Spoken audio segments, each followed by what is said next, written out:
Yo, what's up dude, ketemu lagi dan kita di sini masih di Indo James Crypto Channel. Hari ini di tanggal 13 ya, di bulan Agustus 2024. Dan seperti biasa guys, kita langsung saja melihat bagaimana update dari global crypto market cap. Seperti yang terlihat dari data coin market cap di sini ya. Ada kenaikan ya, meskipun tipis di 1,12% aja. Dan juga untuk Fear and Greed Index masih di area netral ya, di poin 52, yang mengindikasikan tampaknya market memang masih sideways ya. Meskipun sekarang kalau kita lihat untuk Bitcoin ada kenaikan ya. Dan untuk lebih jelasnya nanti kita akan lihat di grafiknya.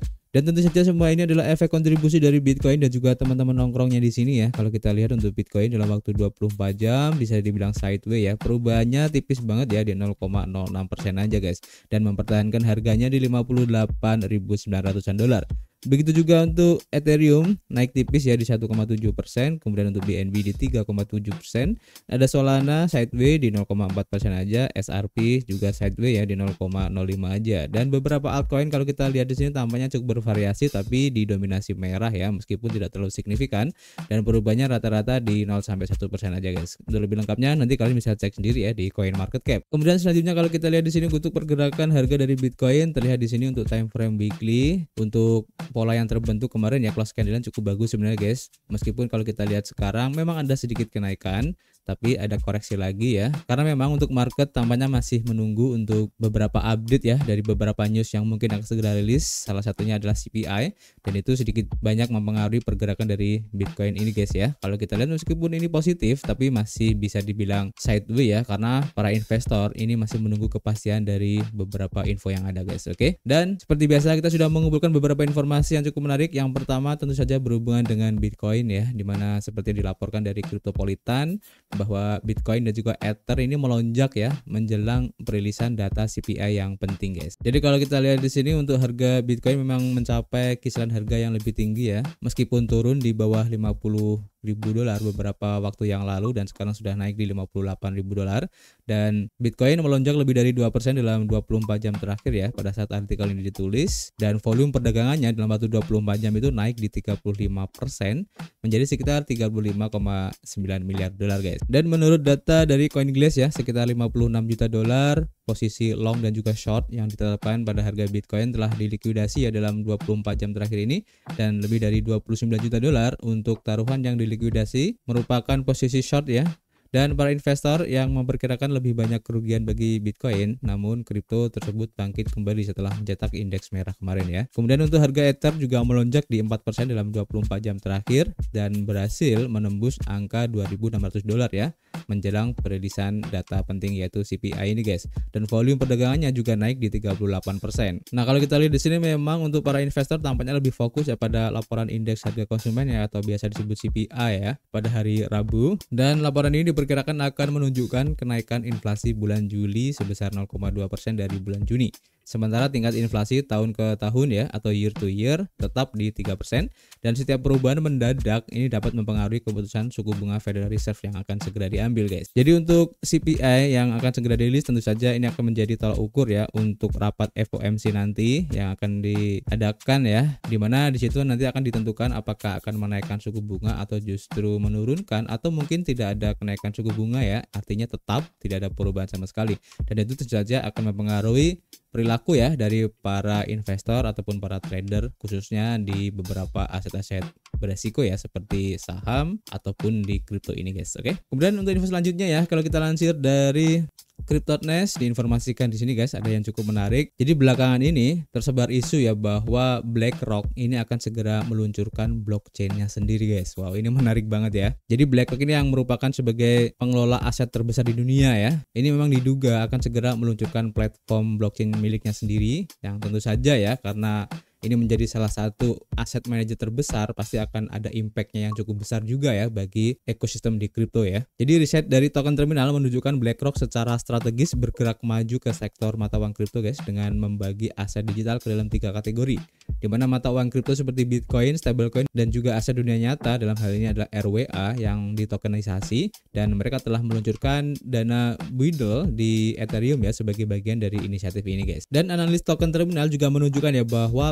BlackRock yakin teknologi blockchain dapat mengubah pasar modal dengan menyediakan operasi berkelanjutan dan meningkatkan transparansi, mengurangi biaya, dan mempercepat proses penyelesaiannya guys. Dan mereka memperkirakan BlackRock berpotensi meluncurkan infrastruktur blockchainnya sendiri guys, mirip dengan platform base di Coinbase. Dan langkah tersebut dapat merevolusi operasi BlackRock, di mana kemungkinan untuk pencatatan yang efisien di berbagai aset sehingga menetapkan tolok ukur industri yang baru ini. Namun BlackRock belum secara resmi yang mengumumkan rencana yang segera untuk blockchain ini ya, atau produk terkait kripto tambahan di luar ETF mereka yang sudah ada dan dana dari Buidel di Ethereum guys.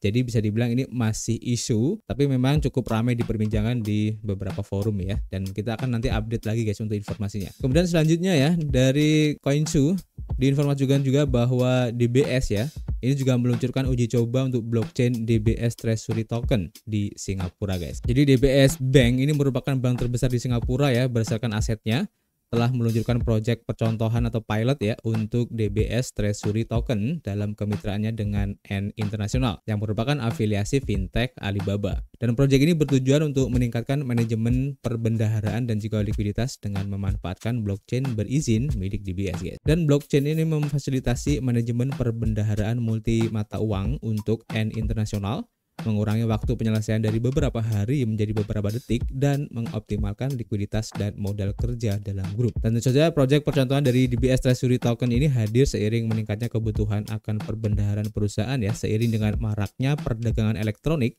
dan layanan sesuai permintaan. Dan menurut DBS, blockchain yang diizinkan menjadi dasar ya bagi efisiensi baru dalam perbankan tradisional seperti transfer nilai yang dapat diprogram dan fraksional. Calvin Lee dari Ant International juga menyoroti keberhasilan proyek dalam hal pengembalian pajak instan dan pembayaran lintas batas pada platform Ant Wire, di mana proyek ini dibangun berdasarkan keterlibatan DBS ya dalam proyek Orchid dan proyek Guardian, inisiatif oleh otoritas moneter Singapura untuk mengeksplorasi manfaat tokenisasi. Jadi ini semakin menarik ya, yang mengindikasikan bahwa perbankan pun sekarang tampaknya juga sudah mulai melirik atau tidak tabu lagi ya untuk menggunakan teknologi blockchain ini, karena dianggap mempunyai potensi yang sangat besar sekali ya untuk menyelesaikan transaksi-transaksi yang terjadi di perbankan ya, yang tentu saja nanti untuk transaksinya itu bisa lebih cepat banget ya, yang biasanya itu dilakukan dalam hitungan hari bisa diselesaikan dalam hitungan detik saja, dan itu sangat signifikan sekali guys.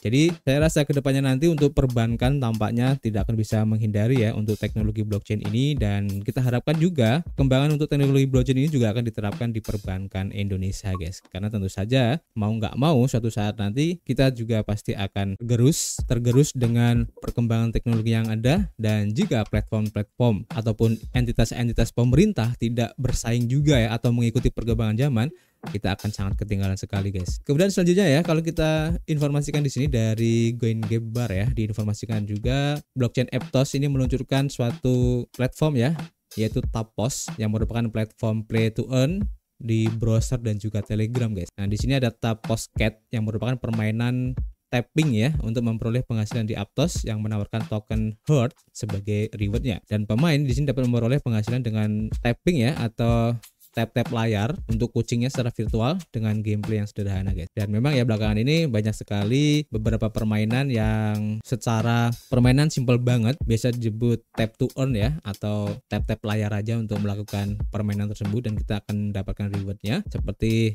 ada hamster combat, kemudian yang dulu tuh ada not coin ya yang sempat viral kemarin. Jadi selain mekanisme yang sederhana dan menyenangkan, pemain ini juga dapat memperoleh hadiahnya guys, termasuk seri Tapos NFT khusus dengan menyelesaikan beberapa tantangan ya dalam gamenya seperti cat mission dan lain-lain. Dan nanti hadiahnya itu bisa berupa token Herd yang merupakan token asli dari Move Money Dapps di Aptos ini, dan nanti para pemain dapat mengumpulkan token ini dengan terus berinteraksi dengan permainannya guys. Jadi tidak terlalu jauh berbeda dari beberapa permainan yang hampir sama, yaitu tap to earn di beberapa platform yang lain ya. Intinya mah tap-tap layar guys, kayak gitulah. Kalian sudah paham lah kalau sudah tidak asing lagi dengan permainan-permainan seperti ini. Dan tidak ada salahnya ya kalau kalian ingin mengambil ataupun mencari opportunity di game-game seperti ini, karena kita tidak mengeluarkan biaya ya dalam permainan ini. Kita hanya tinggal tap-tap layar aja, dan siapa tahu suatu saat nanti bisa JP ya. Jadi manfaatin kesempatan ini sebaik-baiknya, dan tampaknya itu dulu guys yang bisa kita share hari ini.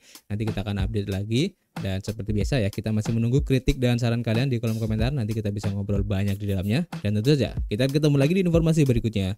Peace.